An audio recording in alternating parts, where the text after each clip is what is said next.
قل هذه سبيلي أدعو إلى الله على بصيرة أنا ومن اتبعني وسبحان الله وما أنا من المشركين. مشاهدينا الكرام، سلام الله عليكم ورحمته وبركاته، وأهلا ومرحبا بحضراتكم وحلقة جديدة من الناس والسحر. في الحلقة الماضية كنا قد تحدثنا مع ضيوفنا الكرام. اسمحوا لي في بداية هذه الحلقة باسمكم جميعا أن نرحب بهما فضيلة الشيخ إبراهيم عبد العليم المعالج بالقرآن. مرحب بك أبا عبد الرحمن. الله يحفظك محمد. كما أرحب باسمكم جميع مشاهدي الكرام بفضيلة الشيخ عبد الرحمن منصور الداعية الإسلامي المعالج بالقرآن. كيف حالك يا أبا عبيدة؟ أهلا ومرحبا بك يا وزير. ازي حالك؟ أحسن الله إليك. وأحسن إليك. مشاهدينا الكرام، في الحلقة الماضية كنا قد تحدثنا عن سحر التفريق، واستشهدنا بالآية الكريمة الطويلة: واتبعوا ما تتلو الشياطين على ملك سليمان وما كفر سليمان إلى نهاية الآية، والشاهد منها: فيتعلمون منهما ما يفرقون به بين المرء وزوجه وما هم بضارين به من أحد إلا بإذن الله. بقي لنا في سحر التفريق من الحلقة الماضية علاج هذا السحر. نتعرف على كيفية العلاج لسحر التفريق، ثم نخوض في سحر تعطيل الزواج. أبا عبيدة، يعني بقي لنا العلاج. نعم. يعني لو ذكرتنا بعلاج سحر التفريق، تفضل. أقول بسم الله والحمد لله والصلاة والسلام على محمد رسول الله وعلى آله وصحبه ومن اهتدى بهداه، وبعد.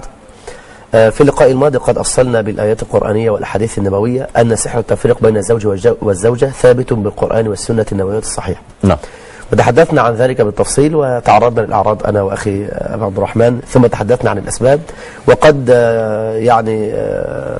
يعني وصل بنا المطاف إلى الحديث عن العلاج. أريد أن أقول للناس ابتداء أولا: أبشروا، فما أنزل الله تعالى من داء إلا وأنزل له دواء، علمه من علمه وجهله من جهله، كما علمنا نبينا صلى الله عليه وآله وسلم.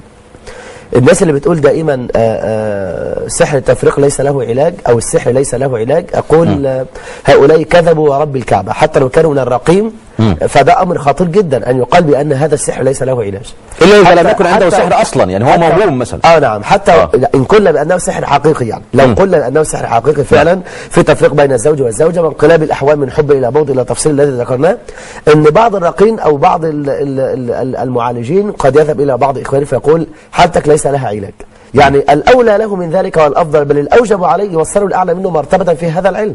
قد تقف علي بعض المسائل، تصل بأخي أبي عبد الرحمن قال والله هذه مسألة أنا لا أعلم لها جوابا، فلعله في هذا مجال يعطي لها جواب، يعني قد يطلع على أمر لم أطلع عليه أنا، وقد يكون العكس لي أو لغيري.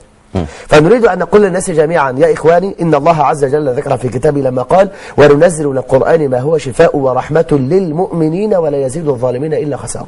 والنبي صلى الله عليه وسلم علمنا كما في الصحيح: ما أنزل الله تعالى من داء إلا أنزل له دواء، علمه من علمه وجهله من جهله. علمه من علم يا أبا زياد، هذا تشخيص الحالة يا أبا عبد الرحمن.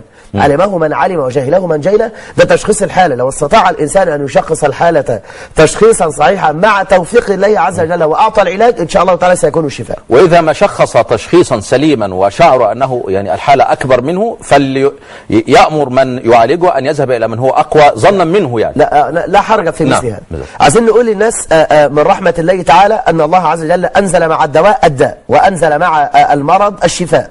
فنقول يا إخواني: لابد القلب أن يوقن يقينا جازما قاطعا لا شك فيه ولا ريب فيه أن كل مرض له علاج، حتى الأمراض العضوية، حتى السرطانات، حتى الإيدز، كل هذه الأمراض حتى لو بعيد عن العلاج لها علاج، ولكن لم تصل إليها أيدي الأطباء. ولكن أنا أقول المرض ده ملوش علاج، هذا تكذيب لنصوص القرآن والسنة.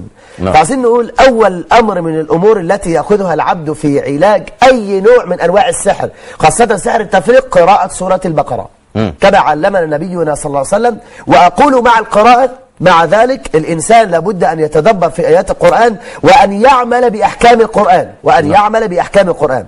قال النبي صلى الله عليه وسلم: اقرأوا سورة البقرة فإن أخذها بركة وتركها حسرة، لا تستطيعوها البطلة. قال معاوية: والبطلة هم السحرة.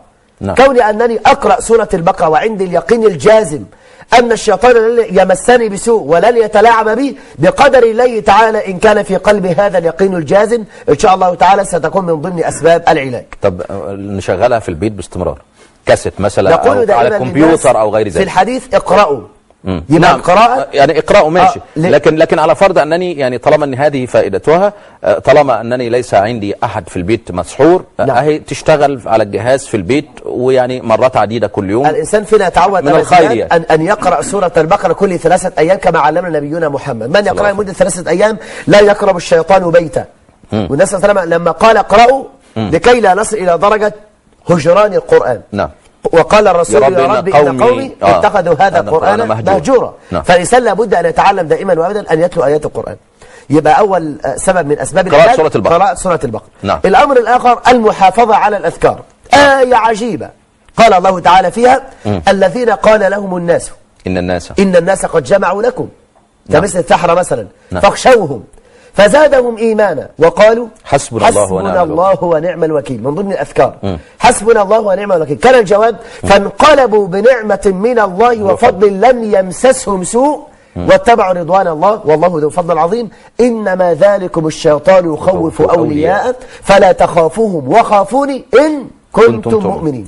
عايزين نقول الشيخ الإسلام ابن تيمية عليه رحمة الله قال ومن أنواع أذى الإنسان للشيطان أو مس الإنسان للشيطان، مش العكس بقى إن الشيطان يمس الإنسان. قال وذكر عن بعض السلف أن شيطانا تقابل مع شيطان في طريق فالتقى مصروع على الأرض، شيطانين عفريتين فقال ما الذي أصابك؟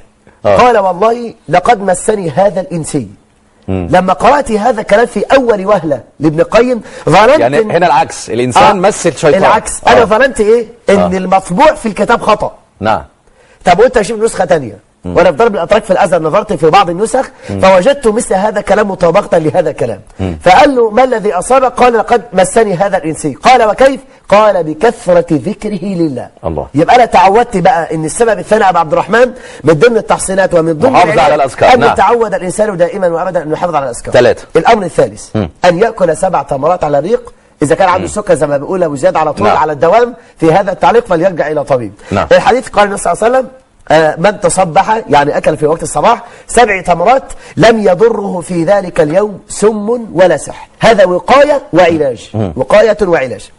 الأمر الرابع بنقول للناس البعض يقول لي طيب أنا ممكن أغتسل أستخدم ورق السدر في العلاج؟ أقول له نعم. هذا مذكور عن ابن القيم وعن الإمام ابن تيمية ومذكور في فتح الباري بشرح البخاري ومذكور في ذكر الإمام الحافظ ابن كثير في التفسير. وكذلك يجوز استخدام ورق الفواكه. إمام مالك في الموطأ بسند صحيح لما سئل هل يجوز الاغتسال واستخدام الأدهان زي الزيت يعني واستخدام الورق اللي هو ورق الفواكه وغيره في الغسل قال لا بأس به إن نفع. فورق الفواكه قد يأتي الإنسان مثلا ب5 أنواع من أوراق فواكه مختلفة ودي ذكرها كذلك الإمام الحافظ ابن حجر في فتح الباري وشرح البخاري. يعملها ازاي بقى بسرعة بيأتي ب5 أنواع من ورق الفواكه يأتي من كل نوع ب25 ورق يبقى المجموع كله كام؟ 125 ورق. في كل غسلة يأخذ 5 ورقات 5 5 5 5 من كل ورقة 5 أنواع ثم يأتي بهذا الورق ويضربه